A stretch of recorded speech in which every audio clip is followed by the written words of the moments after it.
Edgbaston টেস্টে ভারত ইংল্যান্ডের হাড্ডাহাড্ডি লড়াইয়ের পর ভারতের জয়, এই দুটোকেই যেন ছাপিয়ে গেছেন এক বাংলাদেশি। হ্যাঁ, চোখ কপালে তোলার মতোই ব্যাপার বটে।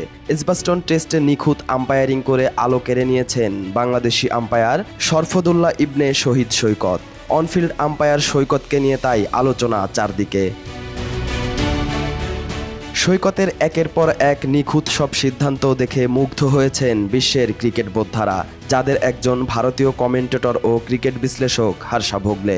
সামাজিক যোগাযোগ মাধ্যম এক্স হ্যান্ডেলে হার্ষা লিখেছেন, এই ম্যাচের আম্পায়ারিং অসাধারণ ছিল। ক্রিস গ্যাফেনির কাছ থেকে আপনি মানসম্পন্ন আম্পায়ারিং আশা করবেনই, তবে শরফুদ্দৌলা সৈকত ছিলেন অসাধারণ।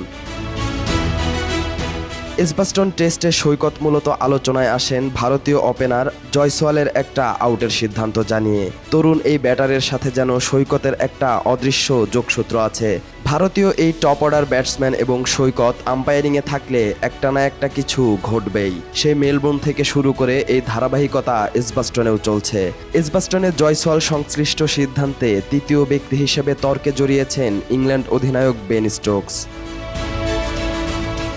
ভারত ইংল্যান্ড টেস্টের তৃতীয় দিন শেষ বিকেলে ভারতের দ্বিতীয় ইনিংসের অষ্টম ওভারে জয়সওয়ালের বিপক্ষে এলবির আবেদন করেন ইংলিশ পেসার জশ টং।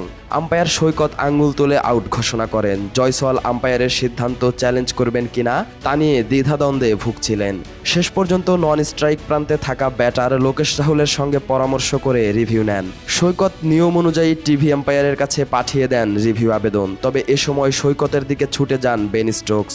ইংলিশ অধিনায়কের দাবি রিভিউ নেয়ার নির্ধারিত 15 সেকেন্ড পেরিয়ে গেছে, কিন্তু সৈকত বলেন 15 সেকেন্ডের ভেতরেই রিভিউ নিয়েছেন জয়সওয়াল। বিষয়টি নিয়ে স্টোকস ও সৈকতের মধ্যে বেশ কিছুক্ষণ তর্কও হয়।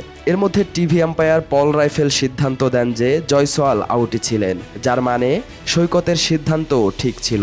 অথচ মাঝখান দিয়ে কত কিছুই ঘটে গেল। বিশেষ করে বেন স্টোকসের ক্ষোভ প্রকাশের বিষয়টি বেশ দৃষ্টিকটুই ছিল।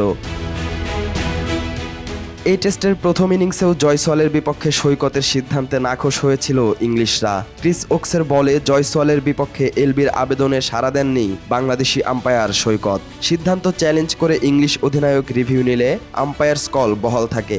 এজবাস্টন টেস্টে সৈকত 10টি সিদ্ধান্ত নেন, এর মধ্যে 8টিতে সফল হয়েছেন সৈকত। মাত্র 2টি সিদ্ধান্ত পরিবর্তন করতে হয়েছে সৈকতকে। এই ম্যাচে সৈকতের সফলতার হার ছিল 80%।